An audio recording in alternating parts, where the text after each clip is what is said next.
Bismillahirrahmanirrahim. Assalamualaikum warahmatullahi wabarakatuh. Anak sekalian, apa kabar kalian hari ini? Saya berharap kalian senantiasa dalam lindungan Allah Subhanahu wa taala. Dengan tetap bersyukur kepada Allah Subhanahu wa taala, kita dapat dipertemukan kembali dalam pembelajaran bahasa dan sastra Indonesia. Anak-anak sekalian, pandemi COVID-19 nampaknya masih mewarnai kehidupan kita, sehingga pembelajaran kita kali ini masih menggunakan jalur virtual, di mana pembelajaran kita menggunakan online yang tentunya membuat kita lebih nyaman dan lebih menyenangkan. Tetap belajar dari rumah, bekerja dari rumah, dan patuhi protokol kesehatan. Anak-anak sekalian, materi yang pertama yang akan saya sampaikan di pembelajaran kali ini adalah tentang karakteristik tabel dan grafik. Apa itu tabel dan grafik? Baiklah, marilah kita simak bersama tayangan berikut ini dan penjelasan berikut ini.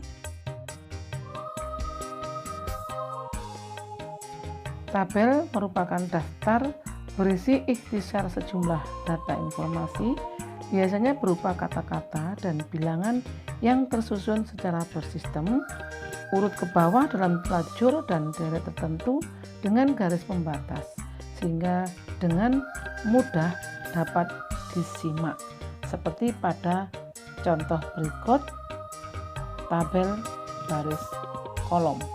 Tabel baris kolom dibagi menjadi beberapa macam. Yang pertama, tabel satu arah, yaitu tabel yang berisi mengenai suatu hal, seperti kita perhatikan pada contoh di bawah ini. Yang kedua, tabel dua arah, yaitu tabel yang berisi hubungan antara dua hal yang berbeda. Kita perhatikan contoh tabel dua arah. Yang ketiga, tabel tiga arah. Tabel ini berisi hubungan antara tiga hal atau tiga karakteristik yang berbeda. Kita simak dan kita perhatikan contoh tabel tiga arah. Anak-anak sekalian, setelah kita mempelajari tentang karakteristik tabel, mari kita lanjutkan untuk mempelajari tentang karakteristik grafik. Grafik merupakan gambar pasang surutnya suatu keadaan dengan ditandai garis atau gambar yang menerangkan naik turunnya suatu hasil kerja secara statistik. Adapun ciri-ciri grafik sebagai berikut. Yang pertama, dalam grafik itu ada judul yang digunakan sebagai topik utama, jadi judul yang ingin diinformasikan. Yang kedua, ada rentangan angka, misalnya untuk menunjukkan besar produksi. Yang ketiga, ada rentangan waktu, seperti kita tunjukkan bulan dan tahun misalnya. Kemudian yang keempat, ada keterangan, misalnya seperti nama produksi, itu harus disebutkan. Yang kelima, ada sumber pemerolehan grafik atau sumber pemerolehan data. Anak-anak sekalian, ada beberapa macam grafik. Yang pertama, grafik batang. Grafik ini menggambarkan beberapa data dalam bentuk batang atau berupa batang. Grafik batang ini digunakan untuk memperlihatkan perbedaan dengan jelas mengenai tingkat nilai dari beberapa aspek pada sebuah data.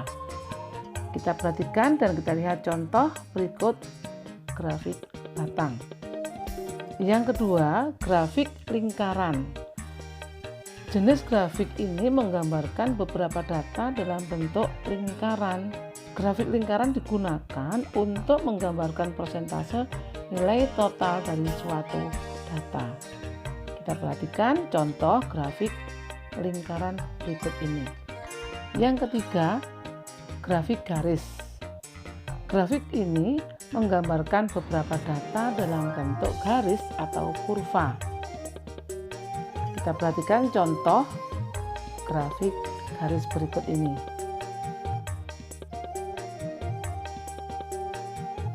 Nah, data yang disampaikan dalam bentuk tabel dan grafik umumnya memang lebih menarik perhatian pembaca daripada informasi data yang disampaikan tanpa menggunakan tabel dan grafik.